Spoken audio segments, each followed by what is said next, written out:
अच्छा तो दोस्तों आप जानते होंगे कि पुराने दौर में जब हम अपना डेटा सेव करते थे तो तरीकाकार ये होता था कि हम मुख्तलिफ शीट्स पर अपना डेटा लिखते थे, उसको मुख्तलिफ फाइल्स में सेव कर देते, उनको रैक में संभालते थे और बहुत सब कुछ होता था। अब ये सारा काम एक्सेल ने आपका आसान कर दिया। अब आपको कैलकुलेटर की ज़रूरत नहीं पड़ती है, आपको सारे फार्मूले एक्सेल में मिल जाते हैं, आपको बहुत सारी शीट्स मिल जाती हैं, आपको तमाम फाइल्स मिल जाते हैं। जिस तरह से आप अपना डेटा सेव करना चाहते हैं तो आप सेव कर सकते हैं। मतलब उस तमाम अलमारियाँ इस एक्सेल शीट में समा गई हैं अब। लेकिन अगर आपको एक्सेल आता है तो, और एक्सेल बहुत ही आसान है, लेकिन अफ़सोस की बात है कि एक्सेल को सिखाने वालों ने इसको बहुत मुश्किल चीज़ बना दी है, क्योंकि उनको अपना प्रोग्राम बेचना होता है, उनको अपनी ट्रेनिंग सेल करनी होती है। लेकिन इसमें मुश्किल कुछ भी नहीं है, अगर आप इसको एक बार दिल लगा के सीख लेते हैं, तो आपको ये बहुत ही आसान लगेगा और ये बना ही हमारी आसानी के लिए, ठीक है? तो आपने इसको ईज़ी लेना है। आज इस वीडियो में हम आपको एक्सेल का पूरा वो काम सिखाने वाले हैं जो आपकी रोजमर्रा जिंदगी में काम आता है। आपको पता है कि इस दौर में अगर आपकी जॉब कोई भी है, आपकी जॉब की कोई भी नेचर है, आप कोई सा भी काम करते हैं, लेकिन अगर आपके काम में कंप्यूटर शामिल है तो आपका वास्ता एक्सेल से जरूर पड़ेगा। तो जी दोस्तों, मैं तो 10 साल से जॉब कर रहा हूँ और मुझे पता है कि एक्सेल में कौन-कौन सी चीज़ें हमारी इस्तेमाल की होती है। आज इस वीडियो में वो तमाम चीज़ें मैं कवर करने वाला हूँ। बस आपने वीडियो गौर से देखनी है, स्किप नहीं करनी, और एक रिक्वेस्ट है आपसे कि आपने मेरी वीडियो को लाइक करना है और मेरे चैनल को सब्सक्राइब कर देना है, ठीक है? तो let's go jump into Excel software. चलें जी, जब आप एक्सेल खोलते हैं तो इस तरह का इंटरफेस आपके सामने आता है, ठीक है? यहाँ ऊपर आपको होम का बटन दिखता है, ये नया पेज खोलने के लिए ओपन ओपन में आपने जो फाइल्स इसमें सेव की होती हैं तो वो सारी फाइल्स आप इससे ओपन करते हैं। ये प्रिंट का ऑप्शन होता है, मतलब जैसे आपने कोई शीट तैयार की है उसका प्रिंट निकालते हैं तो ये प्रिंट का ऑप्शन होता है इसमें। ये सेव का होता है, जैसे आपने कोई भी काम कर दिया उसको आप उसको फौरी सेव कर लें। सेव एज इसलिए होता है कि आपको कोई स्पेसिफिक लोकेशन पे रखना है इसको, जैसे लोकल डिस्क बी में रखना है, जी में रखना है, तो आप सेव एज करके उसको मुख्तलिफ लोकेशन पे रख सकते हैं। इसके अलावा ये मुख्तलिफ और शेयर पब्लिश वगैरह हैं, ये सब चीज़ें हम डिस्कस करने वाले हैं। अच्छा, अगर आप यहाँ देख लें ऊपर तो ये आपको मुख्तलिफ टेम्पलेट नज़र आते हैं, यहाँ से आप मज़ीद टेम्पलेट्स भी देख सकते हैं, ठीक है? ये टेम्पलेट इसलिए होते हैं कि आपको अगर इस तरह कोई काम करना है तो ये आपको रेडीमेड टेम्पलेट यहाँ से मिल जाते हैं। लेकिन अगर आप एक्सेल सीख लेते हैं तो आप इससे भी अच्छे टेम्पलेट्स खुद बना सकते हैं, ठीक है? तो ये सब चीज़ें हम आपको बताने वाले हैं। सबसे पहले हम खोलते हैं ब्लैंक वर्कबुक, हम ले लेते हैं, ठीक है? ये जो आपके सामने ओपन हुआ है ये कहलाता है एक्सेल का वर्कबुक, ये तमाम, ठीक है? ये एक शीट है, यहाँ नीचे शीट 1 लिखा हुआ है, ठीक है? इस शीट का आप यहाँ से इस पे लेफ्ट क्लिक करके सॉरी राइट क्लिक करके इसका आप नाम भी चेंज कर सकते हैं। जैसे मैंने लेफ्ट क्लिक किया और इसको मैं रीनेम कर सकता हूँ। जैसे मेरा कोई भी काम है, फॉर एग्जांपल मैं जो है कोई एम्प्लॉय डेटा बना रहा हूँ तो मैं इसको रीनेम करके एम्प्लॉय डेटा कर दूंगा। और ये इसके पास एक प्लस का बटन आपको मिलता है, अगर आपको एक और शीट चाहिए तो आप यहाँ से प्लस करके दूसरी शीट ले सकते हैं, ठीक है? अच्छा जी, तो दोस्तों इसके अलावा ये यहाँ कॉर्नर पे आपको ज़ूम इन ज़ूम आउट का मिलता है, यहाँ से मैं इसको ज़ूम कर देता हूँ, ठीक है? ताकि आपको देखने में आसानी हो। आप जितना ज़ूम करना चाहें आप यहाँ से ज़ूम कर सकते हैं।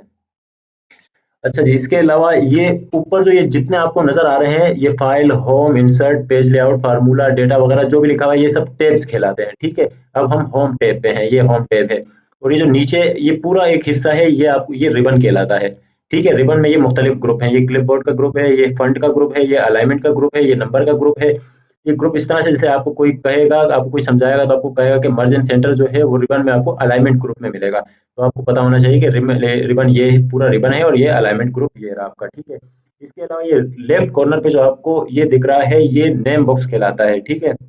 नेम बॉक्स का मतलब ये है कि आपको इस सेल के बारे में बताता है कि आप किस सेल पे हैं। जैसे मैं इस सेल पे क्लिक करता हूँ तो ये मुझे बता रहा है कि बी रो में आप, सॉरी बी कॉलम में आप दूसरे रो में है, B2, ये बी है ये 2, ठीक है? ये आपको इस तरह से आपकी लोकेशन, स्पेसिफिक लोकेशन बता रहा होता है। इसके अलावा ये आपका फार्मूला बॉक्स है, ठीक है? ये आपको फार्मूला बताता है कि आपके सेल पे कौन सा फार्मूला लगा हुआ है। फॉर एग्जांपल जैसे मैं कोई भी फार्मूला यूज करने से पहले हम इज इक्वल का साइन डालते हैं, ठीक है? अब मैं लिखता हूँ 2 + 2, इसको मैं जैसे एंटर करता हूँ यहाँ 4, यहाँ सेल में 4 लिखा हुआ है, लेकिन अगर मैं इस पे क्लिक करके देखता हूँ तो आप देखें इस सेल में इसका फार्मूला बता रहा है कि इस सेल पे इज इक्वल टू 2 + 2 का फार्मूला लगा हुआ है। अच्छा जी, और इसके अलावा ये सारे सेल कहलाते हैं, ठीक है? ये सेल है। और अगर मैं इसकी बात करूं, जैसे ये वर्टिकल में है, ये मैंने बी पे जैसे क्लिक किया है, ये आपका कहलाता है कॉलम, ठीक है? ये वर्टिकल में जो है ये आपका कॉलम कहलाता है। और ये 1 2 3 4 लिखा हुआ है, अगर मैं यहाँ क्लिक करता हूँ ये हॉरिजॉन्टल में है, ठीक है? ये आपकी रो कहलाती है, ये वर्टिकल वाली हो गई कॉलम और ये आपकी रो हो गई।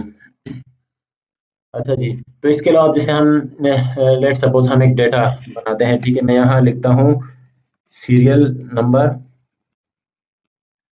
ये मैंने सीरियल नंबर लिखा, ये मैं बना देता हूँ नेम। टैब का बटन दबाते हैं, हम आगे चले जाते हैं, ठीक है। ये मैं इसकी सैलरी यहाँ कर देता हूँ।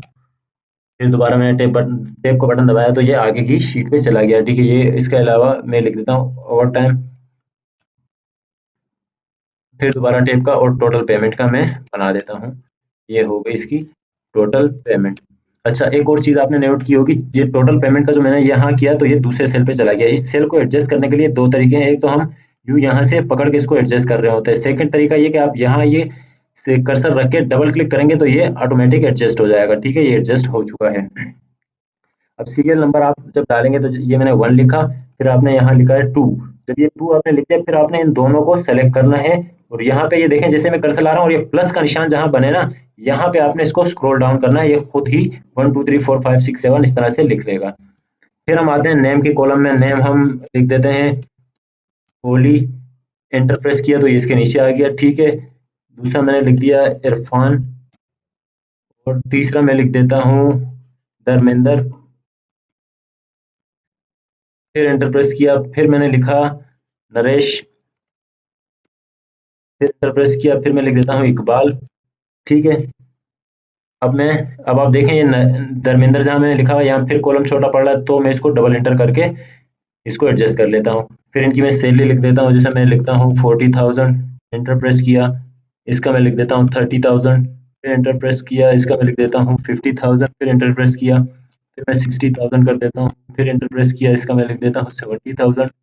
एंटर प्रेस किया, नीचे आया। अच्छा, इनका ओटीपी जैसे मैं लिख देता हूँ, सबका लिख देता हूँ 10,000 कर देता हूँ, ठीक है। सबका ओटीपी ये मैं यहाँ प्रेस किया तो ये सब पे 10,000 आ गया।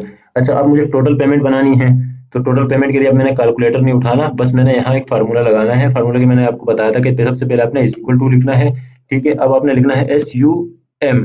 जैसे आप SUM लिखेंगे, देखें ऊपर आ गया, मैंने इसको डबल क्लिक कर दिया।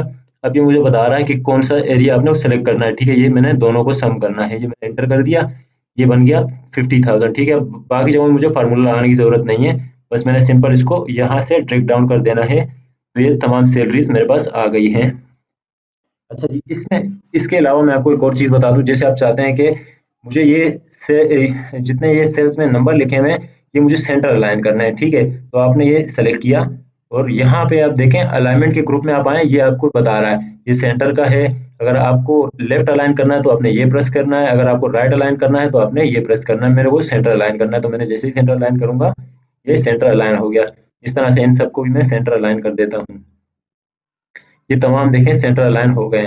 इसके अलावा एक और चीज़ है, जैसे मेरी हेडिंग है, मैं चाहता हूँ कि ये यूनिक दिखनी चाहिए, तो मैं इस सबको सेलेक्ट कर दूंगा, ठीक है। ये मैंने अपनी हेडिंग सेलेक्ट कर दी। यहाँ पे आपको मिलता है ये बोल्ड का ऑप्शन, ठीक है। जैसे मैं प्रेस करूंगा तो ये मेरे जितने वर्ड हैं ये बोल्ड हो जाएंगे। आप देखें ये जैसे मैंने प्रेस किया ये बोल्ड हो गए। अब मैं चाहता हूँ इसका साइज बढ़ाऊं, तो ये दो तरीके, एक तो ये साइज है, अब ये 11 सेलेक्ट हुआ है, 11, ठीक है। यहाँ से ही मैं बढ़ा सकता हूँ साइज, ये जो भी मैं 12 14 16 जो भी करना चाहूँ मैं कर सकता हूँ। ये देखें, चलो मैं इसको 16 कर देता हूँ। इसके अलावा आप यहाँ से भी बढ़ा सकते हैं और यहाँ से कम कर सकते हैं जितना आप चाहें। अच्छा, एक और चीज़ हम कर लेते हैं, इसको थोड़ा और एडजस्ट कर लेते हैं। अब मैं चाह रहा हूँ कि हेडिंग जो है इसमें कलर भी होना चाहिए, तो मैंने ये हेडिंग पूरी सेलेक्ट की है और यहाँ में जैसे येलो कलर मुझे चाहिए, तो ये आप देखें फिल कलर का ये यहाँ पे छोटा सा निशान है, यहाँ से आप इसको खोल के कोई भी कलर सेलेक्ट कर सकते हैं। जैसे मैं ये लाइट ब्लू इस पे सेलेक्ट कर लेता हूँ, ठीक है। तो मेरी हेडिंग आप देखें कि ये इसका कलर चेंज हो गया। और अगर मैं चाहता हूँ कि यार ये जो वर्ड्स लिखे हैं इसका कलर भी चेंज हो जाए, तो इसका ऑप्शन ये रहा, ठीक है। यहाँ से मैं इसको सेलेक्ट करता हूँ, मुझे जो कलर चाहिए मैं यहाँ पे सेलेक्ट कर सकता हूँ कोई सा भी कलर, ठीक है। चलो मैं इसको येलो कर देता हूँ, तो आप देख, ओ सॉरी मैंने ये सेलेक्ट नहीं किया था। जैसे ही मैं येलो प्रेस करूंगा ये देखें ये येलो कलर में आ गई है मेरी हेडिंग। अच्छा, एक और चीज़ अगर मैं करना चाहूँ तो हम ये कर सकते हैं, जैसे जितने हैं मैं चाह रहा हूँ कि ये सब इनकी बॉर्डर्स बन जाएं इन तमाम सेल्स के, तो मैंने इसको सेलेक्ट किया है तमाम डेटा को। इस तरह से भी आप सेलेक्ट कर सकते हैं। और आप दूसरा तरीका ये भी है कि शिफ्ट प्लस स्टार प्रेस करेंगे तो ये सिर्फ डेटा सेलेक्ट हो जाएगा। मैं ज़्यादा फार्मूले से यूँ नहीं बता रहा होता कि फार्मूले याद नहीं रहते, और इस तरह से मैनुअल काम जो होता है ये याद रहता है। अच्छा, मैंने तमाम सेलेक्ट कर लिया है। फिर यहाँ ये देखें ये बॉर्डर लगाने के लिए होता है, मैं इसको डाउन कर लेता हूँ। इसमें ये पूछ रहा है कि आपको बॉटम बॉर्डर सिर्फ लगाना है, सिर्फ टॉप बॉर्डर लगाना है, लेफ्ट लगाना है, राइट लगाना है, मैंने ऑल बॉर्डर करना है, तो ये मैंने ऑल बॉर्डर कर दिया। तो आप देखें कि ये तमाम पे बॉर्डर लग चुका है, ये पूरे एरिया पे बॉर्डर लग चुका है। अब मैं चाहता हूँ कि यार ये हेडिंग वाले बॉर्डर जो है ये थोड़े थिक होने चाहिए ताकि ये यूनिक लगे बाकी डेटा से। तो मैं इसको सेलेक्ट कर लेता हूँ और यहाँ दोबारा आता हूँ और यहाँ पे आप देखें आपको थिक आउटसाइड बॉर्डर का एक ऑप्शन मिलेगा, ये मैंने किया है। तो आप देखें कि ये वाले बॉर्डर इसके मुकाबले में थिक हो चुके हैं।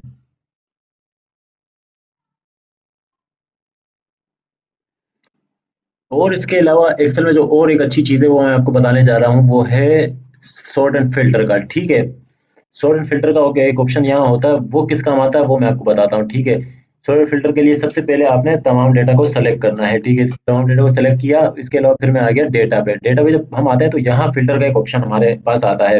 अगर मैं इस पे फिल्टर लगाता हूँ तो उसका फायदा क्या होता है, देखिए मैं इस पे फिल्टर अप्लाई करता हूँ। ठीक है, ये मैंने तमाम डेटा पे फिल्टर अप्लाई कर दिया। इसका फायदा हमें ये होता है, अब जैसे ये अगर डेटा बहुत बड़ा है, ठीक है, और मैं चाहता हूँ यार नाम ए टू जेड होने चाहिए, मतलब पहले ए फिर बी फिर सी, तो इससे मैं ये कर सकता हूँ। जैसे अभी यहाँ ये नेम का ऑप्शन है, मैं इसको ये मैंने यहाँ मेरे पास ये ऑप्शन पहले नहीं आ रहा था, इस फिल्टर लगाने के बाद आया है। ये मैंने फिल्टर लगा दिया। अब मैं चाहता हूँ ये सॉर्ट हो जाए ए टू जेड, ठीक है, ताकि मुझे ढूंढने में आसानी हो। जैसे कोई नाम है, मुझे कहें कि यार नरेंद्र को ढूंढना है, तो मैं एन वाले सेल्स पे जाके उसको ढूंढ सकता हूँ। तो जैसे मैं ए टू जेड करूंगा तो ये मेरे नाम जितने भी हैं, अब जैसे मेरे पास ए बी तो नहीं है, लेकिन डी आई आई के एन, मतलब इस तरह से ये ए टू जेड हो गया है।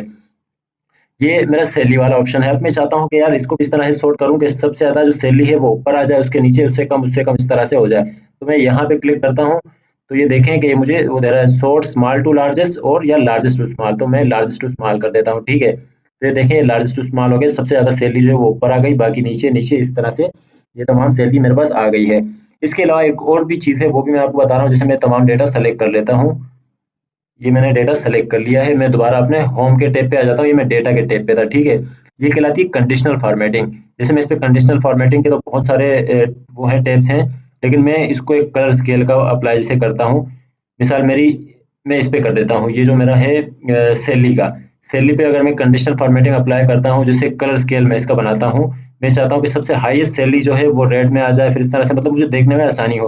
ये जैसे मैंने कंडीशनल फॉर्मेटिंग कलर्स पे किया तो देखिए हाईएस्ट सैलरी जो है मेरी 70,000 है, वो रेड आ गई है।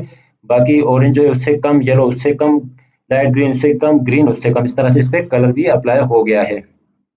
अच्छा, एक और चीज़ है, जैसे अब मैं सोच रहा हूँ कि मुझसे एक कॉलम इसमें ऐड करना रह गया था। ठीक है, मुझे वो कॉलम भी ऐड करना है, मुझसे कोई गलती हो गई और मुझे यहाँ ऐड करना है। जैसे मुझे सी और डी के दरमियान करना है, तो मैं सी पे क्लिक करता हूँ, सी पे मैं राइट क्लिक कर दूंगा, राइट क्लिक करके मैं इंसर्ट करता हूँ। तो ये देखिए एक और कॉलम ऐड हो चुका है। अब इसमें मैं कुछ भी यहाँ हेडिंग दे के और यहाँ जो मुझे ऐड करना है मजीद मैं कर सकता हूँ। इसी तरह से रो का, अगर मैं सोचता हूँ कि यार मुझे यहाँ पे एक और एंट्री देनी है और वो मैं भूल गया था, तो मैं इसी तरह इस पे राइट क्लिक करूंगा रो पे और इंसर्ट करूंगा, तो एक और रो जो है वो ऐड हो चुकी है। और फिर अगर मुझे इसको डिलीट करना है तो वही तरीका है, राइट क्लिक किया, डिलीट किया, और ये देखें डिलीट हो गया। यहाँ राइट क्लिक किया मैंने और ये हो गया डिलीट। अच्छा, इसके अलावा मैं सोच रहा हूँ कि ये जो मैं डेटा बनाया है ये सैलरी का डेटा है, तो इसकी एक हेडिंग होनी चाहिए। अब मैं वो हेडिंग देना भूल गया था, तो फिर मुझे वही करना है, यहाँ पे आके राइट क्लिक करके इंसर्ट करना है। ये मैंने एक रो इंसर्ट कर दी, तो हेडिंग के लिए दो रो इंसर्ट कर लिया करें आप, ताकि हेडिंग अच्छी आए। अब ये मेरे पास दो रो इंसर्ट हो गई है। अब मैं चाह रहा हूँ इस पूरे पे एक हेडिंग मेरी आ जाए, तो उसके लिए होता है मर्ज एंड सेंटर। मैं बेसिकली आपको मर्ज एंड सेंटर के बारे में बताना चाह रहा हूँ। तो मैंने ये तमाम एरिया जो है इसको मैं सेलेक्ट करता हूँ और इसको कर देता हूँ मर्ज एंड सेंटर। तो यहाँ जितने सेल थे वो मर्ज एंड सेंटर हो गए। अब मैं इसकी हेडिंग देता हूँ कि employee salary, employee salary data, ये मैंने इसकी हेडिंग दे दी। ठीक है, और फिर वही अगेन के हेडिंग जो है मैं इसको इसके जितने वर्ड्स हैं इसको बड़ा करना चाहता हूँ, तो दोबारा मैं जितना बड़ा करना चाह रहा हूँ, ये जो कैपिटल ए लिखा हुआ है इस पे मैंने प्रेस करते रहना, ये बड़ा होता रहेगा। अगर मुझे इसमें भी कोई कलर करना है तो यहाँ से इस सेल्स में कोई भी कलर मैं सेलेक्ट कर लेता हूँ। जैसे मैंने ये कलर सेलेक्ट कर लिया। अगर मुझे इसके वर्ड्स की भी करना है तो ये वो मैं यहाँ से कोई भी कलर सेलेक्ट करके कर सकता हूँ। ये मैंने ग्रीन कलर कर दिया है। तो यकीनन आपको मर्जन सेंटर का मतलब भी समझ आ गया होगा कि मर्जन सेंटर क्या होता है। इसके अलावा यहाँ पे ये है अंडरलाइन का। मैं चाहता हूँ कि ये जितना एम्प्लॉय डेटा सेल लिखा हुआ है इसके नीचे एक लाइन आ जाए, तो ये मैं जैसे ही प्रेस करूंगा, पहले मैं इसको सेलेक्ट करता हूँ और ये जैसे ही प्रेस करूंगा तो आप देखें इसके नीचे एक अंडरलाइन हो गया है। और ये है आपका इस डिजिट को इटैलिक स्टाइल में करने का। अगर मैं प्रेस करता हूँ तो ये डिजिट इटैलिक स्टाइल में हो चुका है। इसके अलावा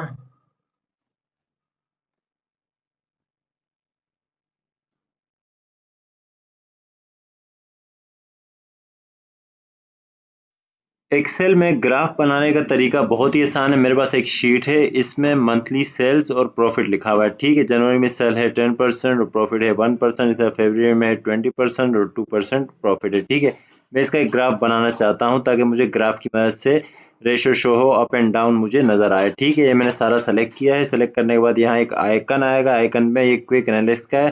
अगर आपके पास ये आइकन नहीं आ रहा तो आप सेलेक्ट करने के बाद कंट्रोल+Q प्रेस करेंगे तो आइकन आ जाएगा। यहाँ आपने चार्ट सेलेक्ट करना है। चार्ट के बाद ये सारे ग्राफ हैं, इसमें जो आपको अच्छा लगे आप सेलेक्ट कर सकते हैं। ठीक है, मैं इसमें से एक ग्राफ सेलेक्ट कर लेता हूँ। ठीक है, ये क्लस्टर कॉलम का है, ये मैं सेलेक्ट कर रहा हूँ। ये मैंने यहाँ ग्राफ रख दिया। अब ये देखें, ये मुझे बता रहा है कि आपका हर मंथ जो है ग्राफ अप ही गया है। ठीक है, जनवरी में जो है 1% अप हुआ है, फरवरी में 2%, 3%, 4%, इस तरह से ये अप हो रहा है। अगर ये मैं कहीं डाउन वैल्यू डालता तो ये वहाँ पे डाउन हो रहा होता। ठीक है, इसके अलावा अगर आप ये इसमें कुछ चेंज करना चाहते हैं तो ऊपर चार्ट डिज़ाइन है, आप इसमें मुख्तलिफ डिज़ाइन आपके पास हैं, कोई भी डिज़ाइन आप सेलेक्ट कर सकते हैं। ठीक है,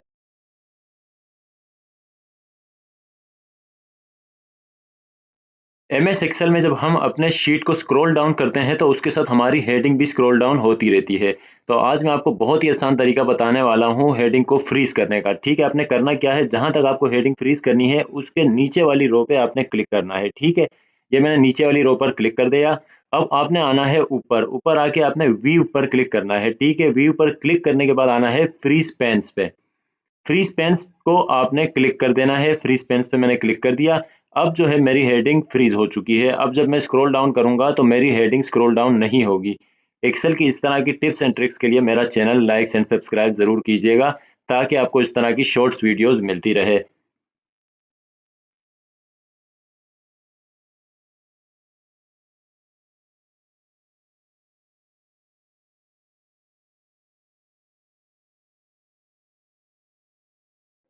आज मैं आपको एक्सेल में सेल्स को ऑटो एडजस्ट करने का तरीका बताने जा रहा हूँ। ठीक है, अच्छा, जो लोग इस चैनल पे नए हैं तो प्लीज़ लाइक एंड सब्सक्राइब कर लें ताकि आप लोगों को लेटेस्ट अपडेट मिलती रहे शॉर्ट वीडियोस की एक्सेल के हवाले से। अच्छा, एक्सेल में होता यूँ है कि जब सेल में हमारे टेक्स्ट की लेंथ कुछ ज़्यादा हो जाए तो वो दूसरे सेल में शिफ्ट हो जाता है, और जब दूसरे सेल में हम टेक्स्ट लिखते हैं तो वो पिछला टेक्स्ट जो है वो हाइड होना शुरू हो जाता है।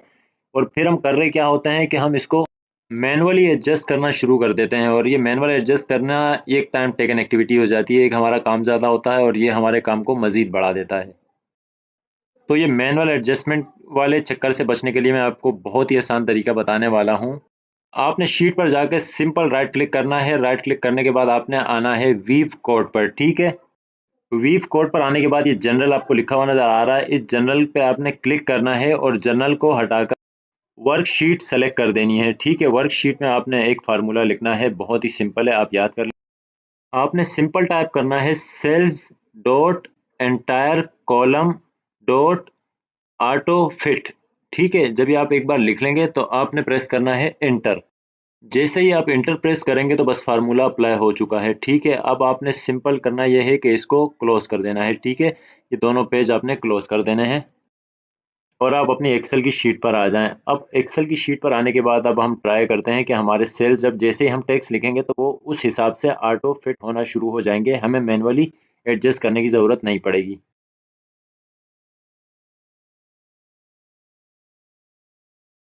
आज हम आपको एक्सेल शीट पर सम का फार्मूला अप्लाई करना सिखाएंगे।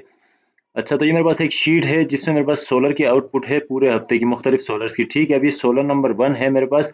इसकी जो आउटपुट आई है मुझे इसका टोटल चाहिए। यहाँ पे तो बजाय कैलकुलेटर के मैं यहाँ पे एक फार्मूला लगा के दिखाता हूँ आपको। इज इक्वल लिखना है आपने, इज इक्वल के बाद SUM सम। ठीक है, इज इक्वल सम, फिर आपने एक ब्रैकेट लगाना है। ठीक है, सम के बाद ब्रैकेट लगाने के बाद जिस डेटा को आपने प्लस करना है उस सब डेटा को यहाँ सेलेक्ट करके फिर ब्रैकेट आपने क्लोज कर देना है। जब ब्रैकेट आप क्लोज करेंगे तो सिंपल आपने एंटर प्रेस करना है। एंटर प्रेस किया, देखिए मेरे पास सोलर नंबर 1 की तमाम आउटपुट की टोटल आ गई है। ठीक है, अब ये सोलर 2, 3, 4, 5 की मुझे सबकी आउटपुट टोटल चाहिए, तो मुझे वहाँ फार्मूला लगाने की ज़रूरत नहीं है, बस सिंपल मैंने ड्रैग डाउन करना है इसको। ये मैंने ड्रैग डाउन किया तो मुझे तमाम आउटपुट की टोटल यहाँ पे शो हो गई है।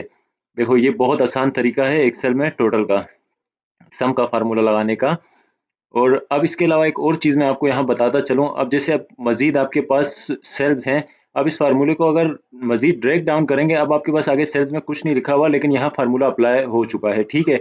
अब मैंने इसको ब्रेक डाउन किया है। अब अगर इन सेल्स में मैं कुछ लिखता हूँ, तो ऑटोमेटिकली सम होकर उसका टोटल मेरे पास आता रहेगा। आप देखें।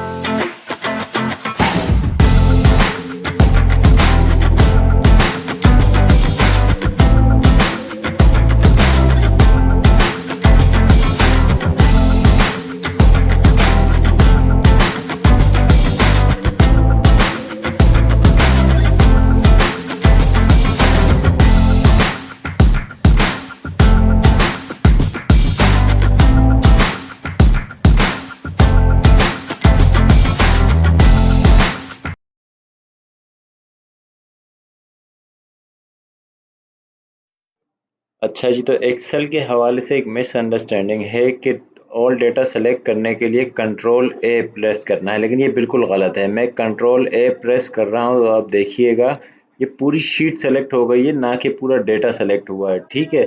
मैं आपको बताता हूँ सिर्फ डेटा कैसे सेलेक्ट करना है। अगर आपको ऑल डेटा सेलेक्ट करना है, तो आपने प्रेस करना है कंट्रोल प्लस स्टार, ठीक है? कंट्रोल प्लस स्टार प्रेस करने से ये होगा, आपका सिर्फ ये डेटा सेलेक्ट होगा, ना कि पूरी शीट, ठीक है? अच्छा, कंट्रोल पर स्टार के लिए ये है कि स्टार आपको 8 का जो डिजिट होता है उस पे आपको मिलता है, तो उसके लिए आपको प्रेस करना पड़ता है कंट्रोल प्लस शिफ्ट प्लस 8, तो वो हो जाता है कंट्रोल प्लस स्टार। इससे ये होता है कि आपका सिर्फ डेटा सेलेक्ट होता है और पूरी शीट सेलेक्ट नहीं होती। अगर आपको एक्सेल में स्टूडेंट नेम के साथ तस्वीर लगाने का कहा जाए, तो ये बहुत ही सिंपल है। आपने करना क्या है, आपने नेम पे क्लिक करना है, आपने आना है रिव्यू पे, ठीक है? रिव्यू में है न्यू कमेंट। न्यू कमेंट पे क्लिक करेंगे तो ऐसा बॉक्स ओपन होगा, आपने इसको क्लियर कर देना है। फिर इसके बॉर्डर पे क्लिक करना है आपने, फिर अगेन राइट क्लिक करना है। राइट क्लिक करने के बाद आपने फॉर्मेट कमेंट सेलेक्ट करना है। यहाँ पे आपने आना है कलर में, ठीक है? कलर में आपने सेलेक्ट करना है fill effect. Fill effect select करने के बाद आपने आना है पिक्चर पे, और पिक्चर पे आने के बाद आपने पिक्चर ऐड कर लेनी है। पिक्चर आपके पास जहां आपके सिस्टम में पड़ी हो, आपने वहां से उठा लेनी है। मैं यहाँ एक विराट की तस्वीर है मेरे पास, मैं वो सेलेक्ट कर लेता हूँ, ठीक है? इंसर्ट, ओके, अगेन ओके, ठीक है? ये पिक्चर ऐड हो चुकी है अब, ठीक है? और अगर ये पिक्चर आपको हटाने का कहा जाए, तो सिंपल आपने उस नेम पे क्लिक करना है और रिव्यू में ही।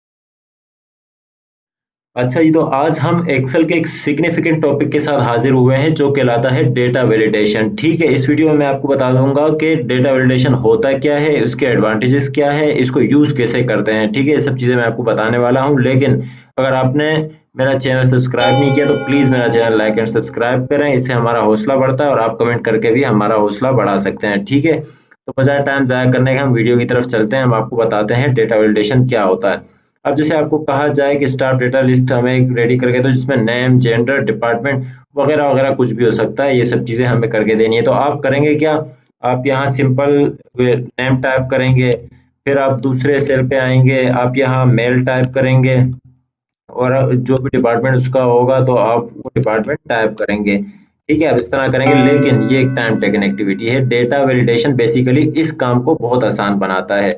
वो कैसे, तो चले मैं आपको बताता हूँ वो कैसे। अच्छा जी, आपको पता है कि कोई भी आप इदारे में काम कर रहे हैं, तो डिपार्टमेंट उसमें काउंटेबल होते हैं, स्पेसिफिक डिपार्टमेंट होते हैं। आपने उसकी एक लिस्ट बना देनी है उस डिपार्टमेंट्स की। जैसे मैंने लिस्ट, आप देखें, मैंने यहाँ शीट 3 पे मैं ऑलरेडी बना चुका हूँ। आपने इस तरह से एक लिस्ट बना देनी है, और आपने अब इसको ऐड कैसे करना है डेटा वैलिडेशन में, मैं आपको बताता हूँ। जैसे अभी डिपार्टमेंट हमने ऐड करना है डेटा वैलिडेशन में, तो हमने सिंपल जितना हमने करना है इतने सेल्स हमने सेलेक्ट कर देने हैं। सेलेक्ट करने के बाद आपने आना है डेटा पे, ठीक है? यहाँ से रिबन से आपने डेटा पे आना है। डेटा पे आने के बाद यहाँ पे ये ग्रुप से डेटा टूल्स का ग्रुप, ठीक है? डेटा टूल्स के ग्रुप में ये छोटा सा ये लिखा हुआ है डेटा वैलिडेशन, आपने इसमें डेटा वैलिडेशन सेलेक्ट कर लेना है, ठीक है? डेटा वैलिडेशन जैसे ही आप सेलेक्ट करेंगे, यहाँ आपका आएगा, यहाँ एनी वैल्यूज लिखा होगा, आपने इसको करना है लिस्ट। जैसे आप लिस्ट करेंगे, अभी आपसे सोर्स मांग रहा है, ठीक है? आपने सोर्स पे क्लिक कर देना है। अगर आप क्लिक नहीं करेंगे, तो आप दूसरी शीट पर नहीं जा सकते, तो इस पर क्लिक करना लाजमी है, ठीक है? अब मैंने क्लिक कर दिया, अब मैं आ गया हूँ दूसरी शीट पे, ठीक है? दूसरी शीट पे मैंने जितने डिपार्टमेंट के सेल्स बनाए थे इसको मैं सेलेक्ट कर देता हूँ। ये मैंने सोर्स में इसको दे दिया है, ठीक है। बस अब हमने सिंपल ओके कर देना है। अब यहाँ ये ड्रॉप डाउन लिस्ट इसकी बन गई है। अब आते हैं जेंडर की तरफ। जेंडर आपको पता है कि मेल और फीमेल होते हैं, तो हमें इसकी लिस्ट तो बनानी नहीं होती, बस हमने सिंपल इसको सेलेक्ट करना है। सेलेक्ट करने के बाद हमने दोबारा डेटा वैलिडेशन पे आना है, डेटा वैलिडेशन पे क्लिक करना है। उसी तरह हमने यहाँ सेलेक्ट करना है लिस्ट, और यहाँ हमने इसको सोर्स में दे देना है मेल और फीमेल, ठीक है। मेल, मेल के बाद आपने कोमा देना है, स्पेस देना है, और अब ये दे दिया फीमेल, ठीक है। अब ये ओके कर देना है। तो यहाँ की ड्रॉप डाउन लिस्ट भी तैयार हो गई है, ठीक है। अब जैसे मैं अब एंट्री कर रहा हूँ तो मेरा देखें अब काम कितना आसान हो गया। ये कोहली है, कोहली कौन है? कोहली। अब मुझे मेल टाइप करने की जरूरत नहीं है। अब सिंपल मैंने इस पे एक मिनट सॉरी, यहाँ मैं इस पे आया और मैंने सिंपल यहाँ इसको ड्रॉप डाउन किया, तो यहाँ मेल है कोहली, मैंने मेल सेलेक्ट कर लिया। अब कोहली किस डिपार्टमेंट में है, यहाँ पूरी लिस्ट हमारे पास मौजूद है। मैंने डिपार्टमेंट कोहली जो है वो पॉलीकॉन में है, ठीक है। अब हमारे पास दूसरी कैंडिडेट जो है वो बिनिश है, ठीक है। बिनिश मैंने लिख दिया, बिनिश है फीमेल। यहाँ बस मैंने क्लिक किया, यहाँ से मैंने फीमेल सेलेक्ट कर दिया। बिनिश कहाँ जॉब करती है? बिनिश है एचआर में, ठीक है। ये मैंने एचआर कर दिया। तो इस तरह से ये हमारे काम को बहुत आसान कर देता है। तीसरा जैसे हमारे पास कोई भी हो सकता है, दानिश है। दानिश जो है वो मेल है, यहाँ से मैंने इसको मेल सेलेक्ट कर लिया। दानिश कहाँ जॉब करता है? दानिश जो है एडमिन डिपार्टमेंट में है, तो मैंने एडमिन डिपार्टमेंट सेलेक्ट कर दिया। अच्छा, ये तो मैंने एक सैंपल बनाया। यहाँ कुछ भी हो सकता है, मतलब आपकी प्रोडक्ट हो सकती है, जैसे आप किसी शॉप पर है, आपका कंप्यूटर, माउस वगैरह ये सब चीज़ की ड्रॉप डाउन लिस्ट बना सकते हैं आप। प्राइस उसके, तो फिर आपको सिर्फ वो चीज़ सेलेक्ट करनी होती है और यहाँ प्राइस आपको लिखनी पड़ती है। तो इस तरह से ये काम को आपके बहुत आसान बनाते हैं। तो दोस्तों, मैंने कोशिश की है कि इस वीडियो में मैं एक्सेल की वो तमाम कंपोनेंट जो रोज़मर्रा ज़िंदगी में इस्तेमाल होती हैं वो कवर कर लूँ, और मैं कवर कर चुका हूँ। इसके अलावा मैं एक्सेल की छोटी वीडियोस अपने चैनल पे अपलोड करता रहता हूँ, तो काइंडली मेरा चैनल लाइक एंड सब्सक्राइब कीजिएगा, ताकि इस तरह की वीडियोस आपको मिलती रहे और आपको एक्सेल के हवाले से तमाम मालूमात बर वक्त हासिल हों।